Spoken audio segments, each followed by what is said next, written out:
yeah, so basically there have been quite a few interesting Easter eggs within here. I will share some of them with you guys, but this whole experience was developed by Paradox, I believe, and there are some specific Easter eggs related to them.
Oh, hold on, okay.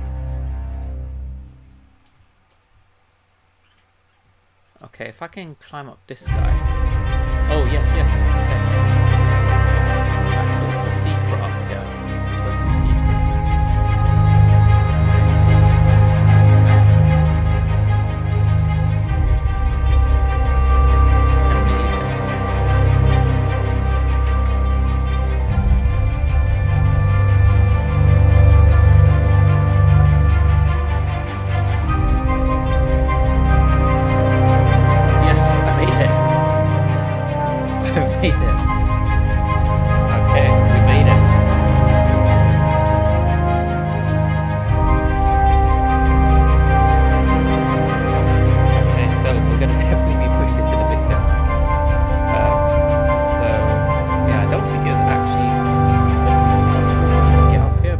Like we're up here.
Oh, how do you wave at someone?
maybe we can find something interesting. Any Easter eggs outside here? There's a map in the bottom right corner. Okay. Oh, okay, yeah, I know about that, yeah.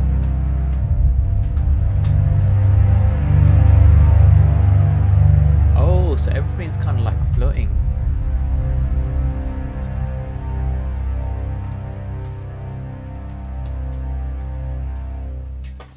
Okay, that's interesting. Well, since we're all here, so basically what I wanted to also talk about a little bit of my thoughts on the current market. So we had the golden bunny drop today, so the choice rabbits. Now that there was a lot of price speculation around that. Oh wow, actually a spaceship on here. So there was a lot of price speculation around that when it first listed. You know, there was a lot of, I guess, FOMO, where people were saying, hey, it's 2k, 5k, 10k, but there was no like real reasoning justification as to why such a amount of price. Now, like, fair enough, you know, it's definitely a valuable drop, but I feel like no true, like, there's no true metric that people have that can determine how much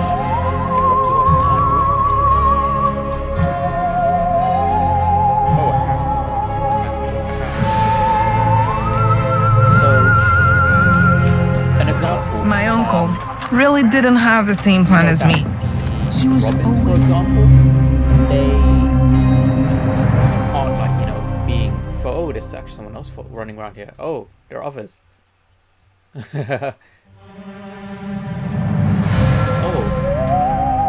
the other guys have made it here.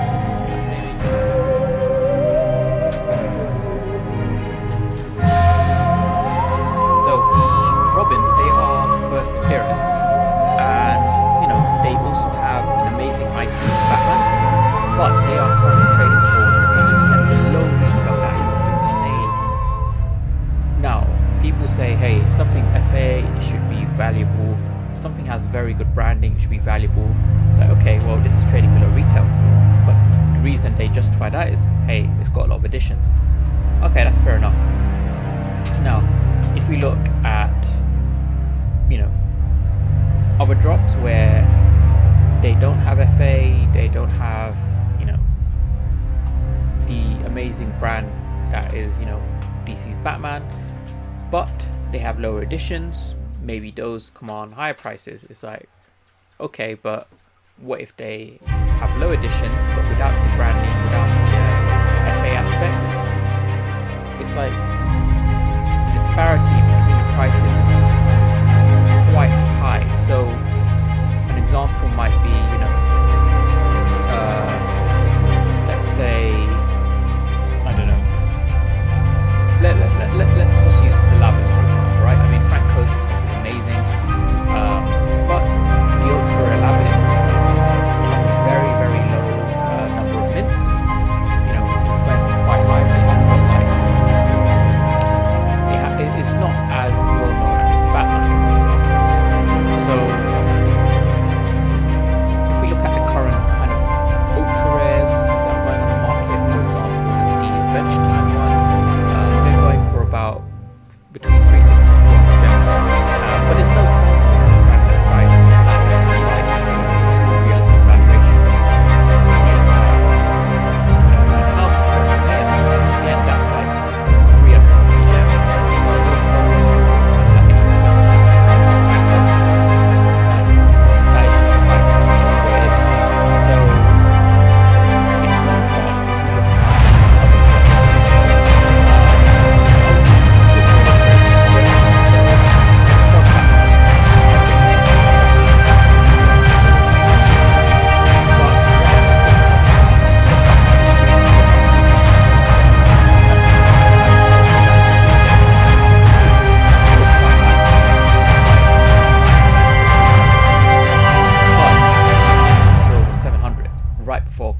And that is because a lot of people were speculating that, you know, Future Tech Live, they were going to bring in hundreds of thousands of, you know, people exposed to VeVe. At least some of those would get converted.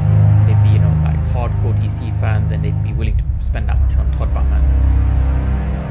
Comic Con obviously didn't work out the way we'd imagined, and what ended up happening is there was we can now start to see it, that a lot of these people that were stockpiling, Todds and whatnot, for example the Nightwings, we're starting to see a decrease in their market price, and I managed to capitalize on that. I picked up a really cheap Nightwing.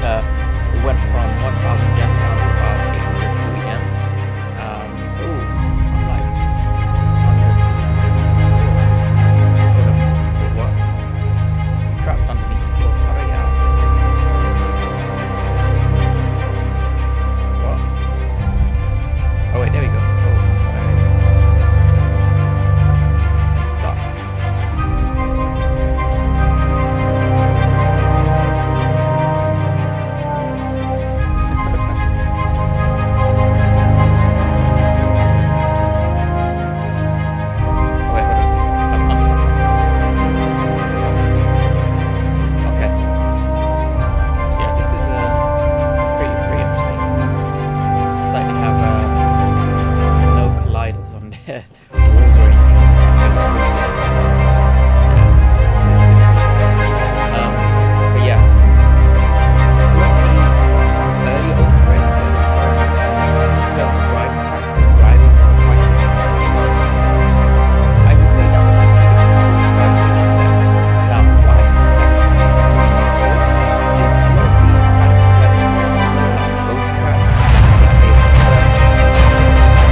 That's what's currently happening with a lot of the Comic-Con exclusives. Now, I believe the Comic-Con exclusives are going to be very, very valuable in the future, but that is,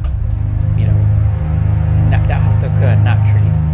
Right now, there is a lot of speculation and FOMO driving up the price, that people are assigning like quite crazy, valuations, and then all the speculation starts to set in, and then people just start trying to, either overvalue these, or what could happen is when the next drop sets around and people kind of start to forget about these, you see a huge pullback, and that's just not natural or healthy, and can actually put a lot of people off the platform. So I think people just need to be aware that since we're quite early and since we have quite leverage the kind of collector market, I feel like a lot of people right now, they're kind of speculatively trading a lot of these collectibles. I want to get a lot of this price volatility. So another example would be the three idols, the bronze, jade, and gold. The gold one was going for around the same price as jade. The bronze was just going for like 130. Now the bronze has increased in price to 170. The gold just shot up from 200 to 350, and the jade around about 350. So the additional is the same, the branding is the same, the only difference is the country rate and how much valuation you have. That's why it's very hard to gauge what the true value of these is because very random quality will have a random effect on the price, and there's just like no real way to gauge how much a certain quality is going to see, how much extra valuation it had. Because for some, having an opaque tag barely makes any difference, but then for others, having all that completely vanished. Okay, let's use the map too. Oh, okay, this is interesting.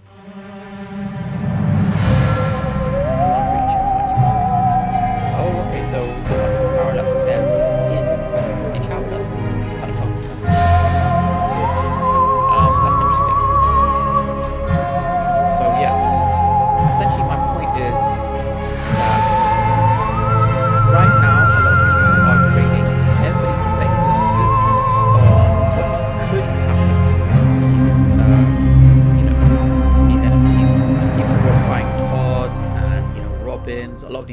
ones, because what could have happened is Comic-Con is huge with DC fans. They were as David, you said, people thought, hey, loads of DC fans are going to be here, let's buy up all of these DC collectibles, and that is clearly what happened. The prices of these DC NFTs shot up. Now, as soon as Comic-Con's over, there was a technical issue. We didn't get the user base that we were expecting. Prices of them slightly. And I see that happening kind of with collectible space as a whole. A lot of people, and this is something I spoke about in the kind of Ecomi group as well, is people are putting their attention on the wrong thing. What I think people should be doing is understanding, firstly, what are the current limitations and the current things that are being worked on, like Google AR4. Apply that same concept, what are the current limitations and what's currently being worked on with Unity or Unreal Engine, like this kind of game engine that most likely being leveraged by VeVe using Unity for those who aren't aware. And then also kind of look at what are the current kind of developments and limitations of wearable and even mobile tech. And that, when you understand that, that will give you a much better idea of what we could look forward to seeing with the VeVeVerse, because the trademark's done. I imagine they won't make us wait too long just because there's an opportunity cost. But if they have started developing VeVeVerse, then it's being developed with the currently existing tech. And if you look at the most cutting edge tech that currently exists, like the most cutting edge stuff like Google is using, that should kind of give you an idea of what other limitations you can experience in VeVeVerse, or what's the better, what kind of stuff they can make. Because there were people who were kind of, I guess, having too high expectations with the Parallax metaverse, and then they came on and they're like, oh, it's not as great as I imagined. I mean, I think it's actually pretty cool, but that might be because I work with this exact same tech. I build VR worlds myself, and I would say this is actually pretty decent. I mean, there are clearly issues where in certain areas, but the amount of time I guess they had, integrating a lot of VeVe's IP into this platform, and just building something that's kind of multiplayer is quite difficult in itself. So I think this is actually pretty decent. Obviously the VeVeVerse I believe will be better, but I think people just need to kind of get over this concept that the VeVeVerse is going to be like Ready Player One, and it's going to be like going to the virtual world, wearables, super, Steam graphics, etc. I mean, Trevor himself said if we have IP devs in like 10 years, then maybe they can make something close to Ready Player One, assuming the limitations of the tech, the restrictions allow them to. But apart from that, I think people kind of need to look at what's currently on the market and then base their expectations around that, because Google is kind of like at the top of the pyramid of AR VR tech. VeVe kind of leverages the products developed by companies like Google, so they're always going to be slightly lagging behind what Google's just developed, and people just need to be 100% aware of that and factor that into their speculation. Okay, so if you're kind of saying, hey, at present I think this isn't really worth what it is right now, but what could happen is we can do this, that, VeVeVerse, we can, they start letting their imagination run wild, adding all this utility, and then when the reality hits, it's like, oh, it's not quite what I imagined, and that's where the kind of the FOMO starts to disappear, really, the reality sets in, and then the real price value starts to set in. And I think that's something that everyone kind of just needs to be more conscious of. The reason I just like to say this is because a lot of people feel that, a lot of content creators may overhype things, and that's just my full 100% real opinion. So the reason why I would say I'm looking to buy a lot of VeVe NFTs is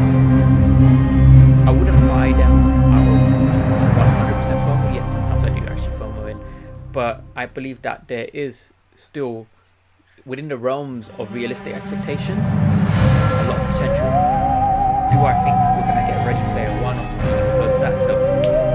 Do I think we're going to have something that looks kind of like what Paradox has designed, but a bit more cleaned up with less bugs and glitches, and some kind of fun gamification? Yes, I think we're going to have that. And I think, especially the gamification aspect, that's going to be a real driving factor of evaluation of these NFTs. If certain NFTs allow you to unlock certain games, and those games can help you kind of earn as you play, 100%, like, that is true utility. It's going to add a lot of value to certain NFTs. But ultimately, I would say the most important aspect is to try not to FOMO it. Look at previous drops that have lost the hype, and look at what their true valuation is. And if they have similar edition numbers, similar copyright key, maybe even the same edition type, like FA, CE, whatever, then use that to kind of gauge what the true valuation is of a brand new drop. So then you can kind of then start to see how much extra valuation has, the FOMO added on. I mean, the extra one, below 200 gems already, when it was going for 400 gems or whatever.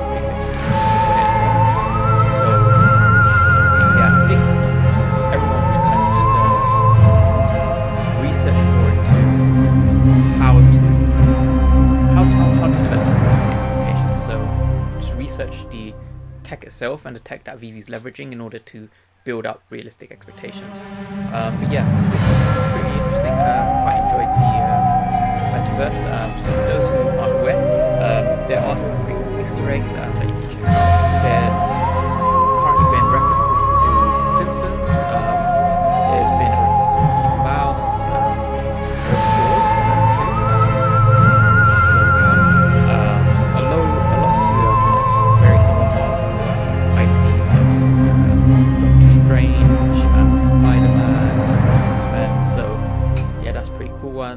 Simpsons, though there's like an Indiana Jones quote as well, but someone said that quote was also I'm not 100% sure, but the quote was Indiana Jones.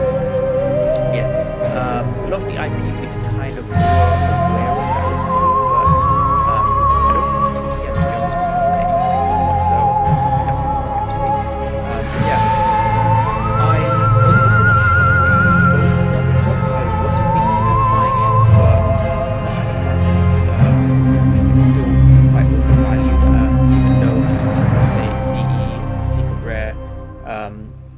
I think if it comes down to about 1.1k, I think that's or 1.2 around there. That's kind of like the upper end of fair valuation. Just to put in perspective, go to movies, they were going for like 9k. They've got way less edition numbers. Also season 1 Secret Rares, and they still slowly very liquid. You need a very I do suspect the price of the choice rabbits, because there's 999 of them, to come down a bit. A 1.1, 1.2k floor I think is a bit more realistic. And then over time, as we naturally